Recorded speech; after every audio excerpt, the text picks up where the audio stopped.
चंद्रयान 2 के सॉफ्टवेयर में हुई गड़बड़ी की वजह से चंद्रयान 2 क्रैश हो गया था। इसके बाद से ही दोबारा से स्पेसक्राफ्ट को चांद पर भेजने के लिए चंद्रयान 3 का प्लान बनाया जाने लगा था। आखिरकार 14 जुलाई 2023 को दोपहर 2:35 पर सतीश धवन स्पेस सेंटर से एक बार फिर से भारत चांद की ओर अग्रसर होने जा रहा था। चंद्रमा पर भारत का परचम लहराने को यह धीरे धीरे चांद की ओर बढ़ने लगा। भारत ने LVM-3 रॉकेट की मदद से चंद्रयान 3 को लॉन्च कर दिया। इसके बारे में हम आपको पूरी डिटेल के साथ बताएंगे, तो शुरू से अंत तक बने रहिए इस वीडियो में।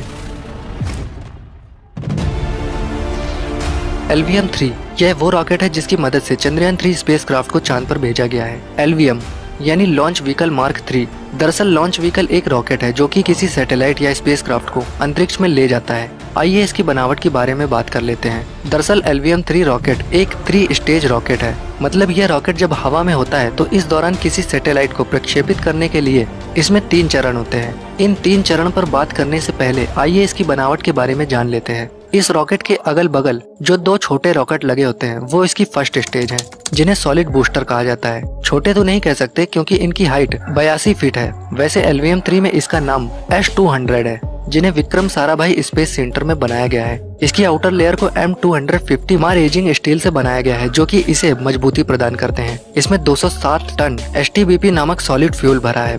यह बूस्टर इतना थ्रस्ट उत्पन्न करते हैं कि यह 6,40,000 किलो के इस रॉकेट को ऊपर ले जा सकता है, यानी कि 106 अफ्रीकन हाथियों के बराबर इसका वजन है।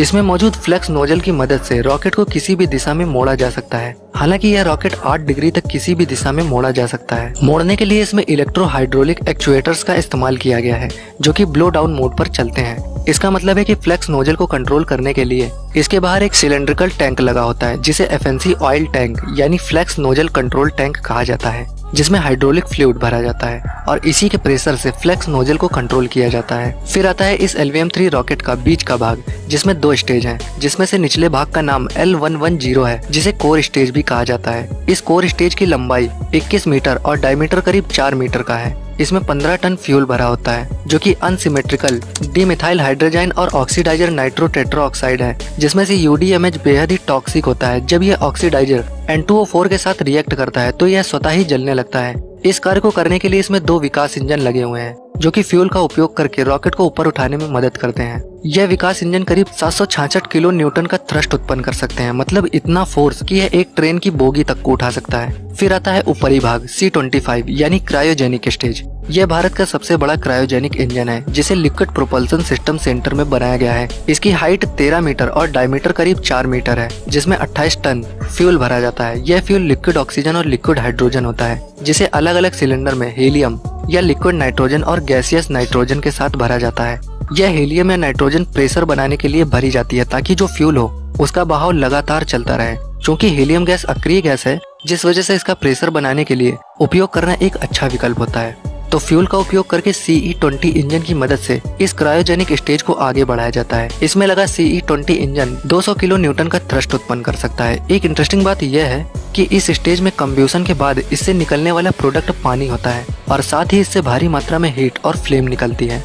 दरअसल यह उस तरह की फ्लेम नहीं होती है, यह इनविजिबल फ्लेम है, जिसमें बहुत ज्यादा टेम्परेचर होता है और निकलने वाली इस एनर्जी से रॉकेट का पेलोड आगे बढ़ता है। फिर सबसे ऊपरी तिकोने भाग को पेलोड फेयरिंग कहा जाता है और इसके अंदर ही सैटेलाइट या उस डिवाइस को रखा जाता है जो अंतरिक्ष में लॉन्च की जानी है। इस पेलोड फायरिंग को इसलिए लगाया जाता है क्योंकि रॉकेट अपने लक्ष्य पर सीधा जाए और साथ ही अंदर रखी सैटेलाइट को कोई हानि ना हो। दरअसल जब रॉकेट उड़ता है तो इस दौरान हवा के घर्षण की वजह से उसका ऊपरी हिस्सा बेहद गर्म हो जाता है। यह टेम्परेचर 1000 से 3000 डिग्री सेल्सियस तक पहुंच जाता है और इतना टेम्परेचर एक सैटेलाइट को अच्छा खासा नुकसान पहुंचा सकता है। इस बात का अंदाजा आप इस बात से लगा सकते हैं कि इतने टेम्परेचर पर लोहा तक पिघल सकता है और इससे बचने के लिए पेलोड फेयरिंग ही काफी नहीं होता है, बल्कि इसके अंदरूनी हिस्से में थर्मल प्रोटेक्शन मटेरियल जैसे कि सिलिका, सेरेमिक, कार्बन कंपोजिट जैसे मटेरियल की कोटिंग की जाती है। यह हीट के अच्छे इंसुलेटर हैं, जो कि उतने टेम्परेचर को झेल सकते हैं।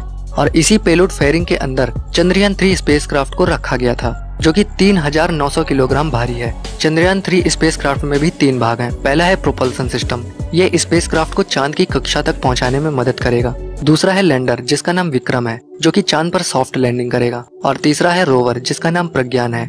लैंडर विक्रम के अंदर रखा हुआ यह रोवर चांद की सतह पर अपनी खोज शुरू करेगा। आइए जान लेते हैं कि यह चंद्रयान स्पेसक्राफ्ट 3 को पृथ्वी से आखिर लॉन्च कैसे किया गया था। सबसे पहले रॉकेट के पुर्जे को अलग अलग जगह बनाया जाता है, फिर इन सभी को आपस में असेंबल किया जाता है। जब यह असेंबल हो जाता है तो इसे ट्रैक की मदद से लॉन्च पैड पर लाया जाता है। सभी इक्विपमेंट और इलेक्ट्रॉनिक्स को चेक करने के बाद LVM-3 रॉकेट में रखे हुए चंद्रयान 3 स्पेसक्राफ्ट को सतीश धवन स्पेस सेंटर के लॉन्च पैड पर लाया जाता है। फिर इसमें फ्यूल को पाइप के माध्यम से प्रेशर से भरा जाता है, जिसमें कुछ घंटे तक लग सकते हैं। वैसे सॉलिड फ्यूल सॉलिड बूस्टर में पहले से ही भरा रहता है, लेकिन लिक्विड फ्यूल को लॉन्च पैड पर ही भरा जाता है। लिफ्ट से 2-3 घंटे पहले ही सभी क्रू साइट छोड़ देते हैं। सब कुछ ठीक होने पर काउंटडाउन शुरू होता है। काउंटडाउन खत्म होने के बाद सॉलिड बूस्टर अपना काम शुरू कर देते हैं और इस दौरान भारी मात्रा में आग और धुआं निकलता है।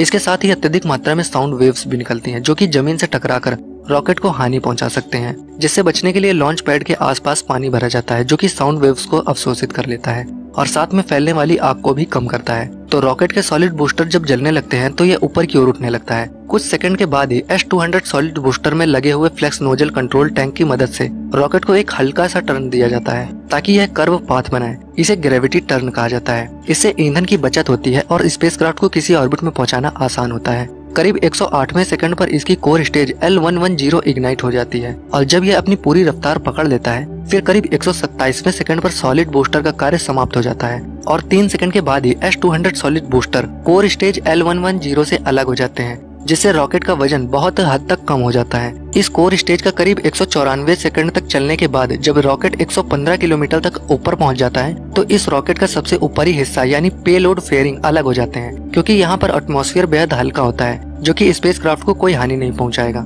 इसको अलग करने का मुख्य कारण वजन कम करना होता है, ताकि स्पेसक्राफ्ट का ईंधन अधिक दूरी तक चले। तो करीब 305वें सेकंड में कोर स्टेज का ईंधन समाप्त हो जाता है, जिसके बाद ये स्पेसक्राफ्ट से अलग हो जाता है और 307वें सेकंड पर C-25 स्टेज का इग्निशन हो जाता है। C-25 यानी क्रायोजेनिक स्टेज, जो कि करीब 994 सेकंड पर बंद हो जाती है। फिर इसके बाद 969वें सेकंड पर स्पेसक्राफ्ट अलग हो जाती है और यह जियोसिंक्रोनस ऑर्बिट में आ जाती है।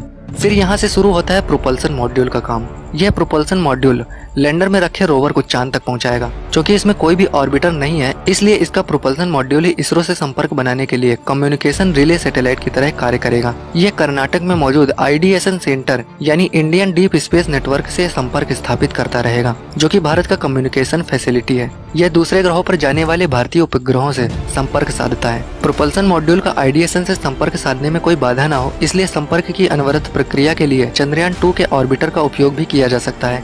तब तक के लिए इतना ही। अगले पार्ट को देखने के लिए आई बटन या फिर डिस्क्रिप्शन में दिए गए लिंक पर क्लिक करें। चंद्रयान से जुड़ी और भी रोचक जानकारी के लिए हमारे चैनल को सब्सक्राइब करें। मिलते हैं अगली वीडियो में, तब तक के लिए नमस्कार।